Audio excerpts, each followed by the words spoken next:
Hello guys and welcome to the C tutorials by get it clear. जैसा कि हमने पिछले सेशन में हमारे बताया था आपको कि एरेज क्या होते हैं, सी में कितने टाइप के एरेज होते हैं, एरे का जो टोटल साइज होता है वो क्या होता है, एंड एरे में अगर हम इंडेक्स की बात करते हैं तो वो क्या होता है गाइस।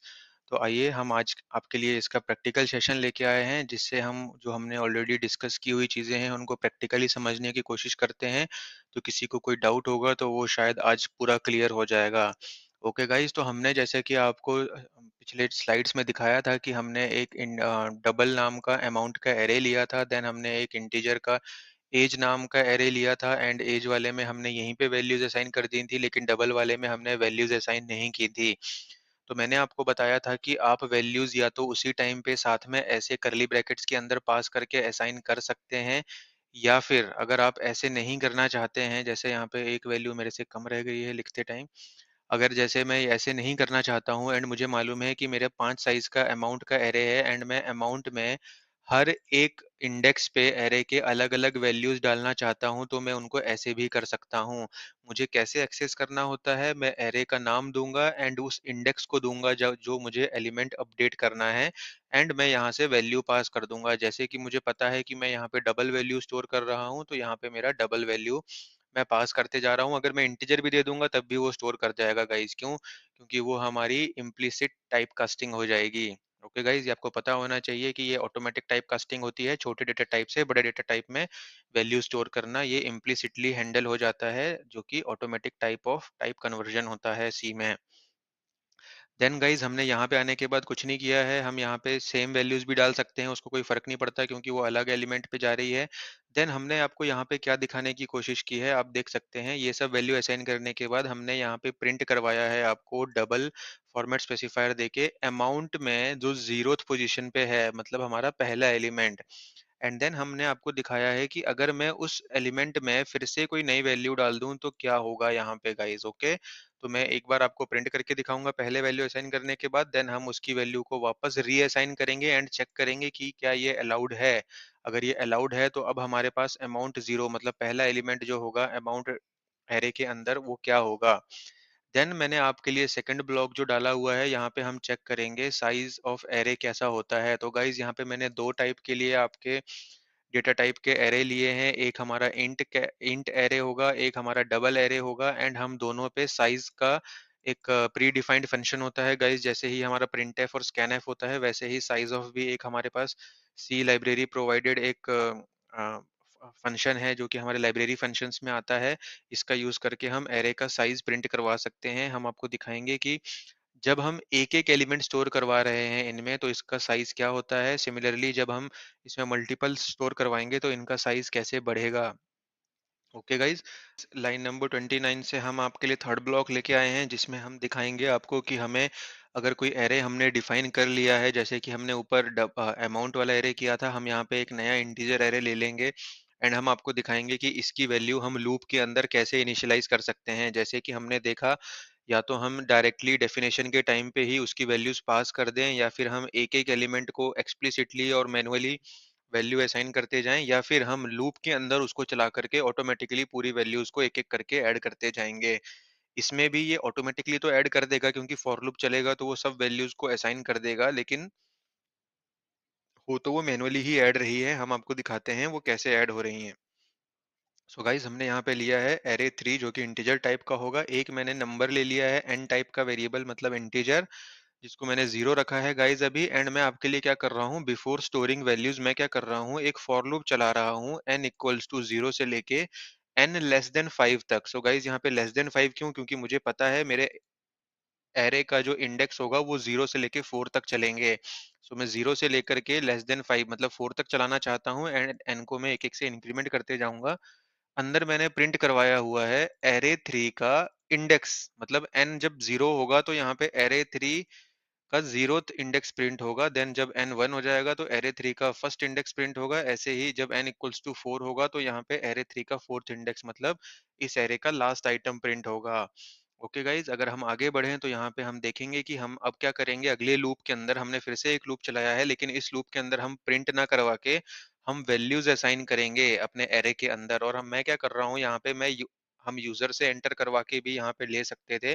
बट मैंने आपको प्रोग्राम को थोड़ा सिंपल रखने के लिए यहाँ पे क्या किया है कि जो कि मेरे n की वैल्यू होगी, वही n की वैल्यू को उठा करके इस एरे के अंदर डाल दो। तो पहले जब n 0 होगा, तो एरे के 0th इंडेक्स पे 0 स्टोर हो जाएगा। जब n 1 होगा, तो एरे के फर्स्ट इंडेक्स पे 1 स्टोर हो जाएगा।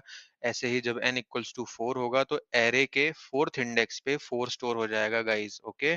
एंड जब n 5 हो जाएगा, तो मेरा लूप ब्रेक हो जाएगा एंड हम आगे आ जाएंगे। देन हमने यहाँ पे प्रिंट कराया है आफ्टर स्टोरिंग वैल्यूज। अब हमने जब लूप से उसमें वैल्यू स्टोर करवा दी है, हम फिर से एरे 3 को यहाँ पे प्रिंट करवा के दिखाएंगे, जैसे कि हमने दिखाया था। बिफोर एंड आफ्टर का हम डिफरेंस देखेंगे कि दोनों में क्या डिफरेंस आता है। सो गाइज आइए हम देखें इसको चला करके अभी। सो गाइज यहाँ पे देखिए, हमने पहले आपको क्या करवाया था, प्रिंट एफ, और हमने अमाउंट जीरोथ पे जो वैल्यू डाली थी 10.564, आपको ये प्रिंट हुई है। देन हमने क्या किया, अपडेट एग्जिस्टिंग वैल्यू। अगर मैं सेम इंडेक्स पे कोई दूसरी वैल्यू डाल दूंगा, तो मेरी पुरानी वैल्यू वहां से हटके मेरा नया वैल्यू स्टोर हो जाता है। ये देखिए, मैंने जीरोथ पे जब 65 वाली वैल्यू डाली, तो मैंने जब फिर से जीरोथ एलिमेंट को प्रिंट कराया, तो मुझे 65 वाला वैल्यू मिल रहा है। मतलब एग्जिस्टिंग वैल्यू रिप्लेस हो जाती है। ये सिंपली अपडेट कर देता है अगर आप उसमें फिर से कोई वैल्यू असाइन कर देते हैं सेम इंडेक्स पे तो। Okay guys. देन हमारा जो नेक्स्ट ब्लॉक था गाइज, ये था checking size of an array. अगर हम साइज की बात करें, तो जो पहला एरे है हमारा, वो इंटीजर है जो कि एक एलिमेंट स्टोर करेगा। दूसरा जो है हमारा, वो डबल स्टोर करेगा। एंड दोनों में आप देख सकते हैं कि पहले वाले का साइज 4 एंड दूसरे वाले का 8 आया है। क्यों गाइज? क्योंकि हम जब डबल वैल्यू स्टोर करते हैं, तो हम 8 बाइट्स ऑफ मेमोरी लेते हैं for storing a single variable element. अगर मैं इनका साइज अभी 10 कर दूं, क्योंकि फिर इसके इससे क्या हो जाएगा कि ये 10-10 एलिमेंट स्टोर करने वाले होंगे, तो मैं देखता हूँ कि मेरे एरे के लिए कितनी मेमोरी लोकेट होगी हमारे सिस्टम के अंदर। सो गाइज आप यहाँ पे देख सकते हैं कि जब मेरा एरे जो होगा इंटीजर का, अगर ये 10 वैल्यू स्टोर करेगा, तो ये 40 बाइट लेगा मेरा कंप्लीट एरे। एंड जो मेरा डबल वाला होगा, वो मेरा 80 बाइट लेगा। क्यों गाइस? क्योंकि इसने 10 वैल्यूज रखनी है with 8 byte each. Okay guys, तो आपको यहाँ से साइज का कंसेप्ट समझ में आ जाना चाहिए। एरे का साइज आप यूजिंग साइज ऑफ ऑपरेटर या फिर साइज ऑफ फंक्शन भी प्रिंट करवा सकते हैं। ये लाइब्रेरी फंक्शन है सी लाइब्रेरी के अंदर। अब गाइज हम आगे बढ़ते हैं। हमने यहाँ पे एरे लिया था एक फिर से 5 साइज का, एंड हमने उसको क्या किया था, खाली एरे को पहले प्रिंट करा के देखा था। तो गाइज आप देख सकते हैं यहाँ पे 3 वैल्यू में तो जीरो प्रिंट हुआ है, लेकिन 2 वैल्यू में आपको रैंडम वैल्यूज प्रिंट हुई है। जैसा कि मैंने आपको बताया है कि अगर आप कोई भी वेरिएबल को इनिशियलाइज नहीं करते हैं, तो या तो वो मोस्टली जीरो मिलेगा आपको, लेकिन सी के अंदर ये जो कंसेप्ट है, ये गलत हो जाता है कि आपको जीरो ही मिलेगा। जो मॉडर्न प्रोग्रामिंग लैंग्वेजेस होती हैं, जैसे कि जावा, इसमें आपको डिफ़ॉल्ट वैल्यू 0 ही मिलेगी अगर आपने कोई वैल्यू नहीं दी है। लेकिन सी में क्या होता है कि इसके मेमोरी के अंदर जो अनयूज्ड वेरिएबल की कोई भी पुरानी वैल्यू पड़ी होगी, ये उस वैल्यू को उठा करके मतलब उस मेमोरी को इस वेरिएबल को वो मेमोरी एलोकेट कर देता है। एंड वहाँ पे वही जो पुरानी वैल्यू पड़ी होती हैं, वो आपको दिखती रहेंगी जब तक आप उसको करेक्ट वैल्यू असाइन नहीं करोगे। ये वैल्यू आप ध्यान दीजिए, यहाँ पे अभी 32766 है, एंड एक जो थर्ड इंडेक्स पे है, इसमें नेगेटिव वैल्यू है। अगर मैं इसको वापस रीरन करता हूँ, तो आप देख सकते हैं कि दोनों वैल्यू फिर से चेंज हो जाती है। क्योंकि जब भी मेरा प्रोग्राम एग्जीक्यूट होता है रन टाइम पे, जब इसको मेमोरी मिल रही होगी, तो उसमें से 3 को तो इसने 000 वाली मेमोरी दे दी, 3 एलिमेंट को, जो कि 0th प्लेस पे है, जो कि फर्स्ट प्लेस पे है एंड लास्ट प्लेस पे है।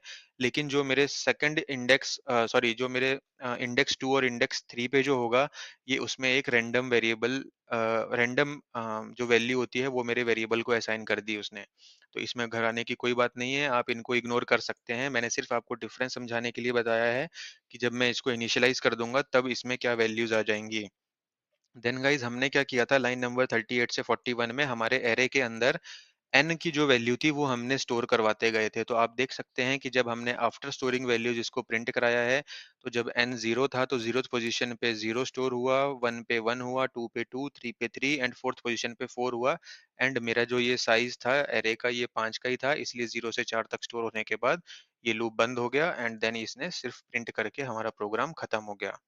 सो गाइज आपको यहाँ पे समझ में आ जाना चाहिए कि हमने साइज ऑफ ऑपरेटर का यूज करके एरे का साइज कैसे निकाला। हम एरेज को कैसे कैसे डिक्लेयर कर सकते हैं, कैसे हम उनकी वैल्यूज को इनिशियलाइज कर सकते हैं, कितने अलग अलग तरीके से कर सकते हैं।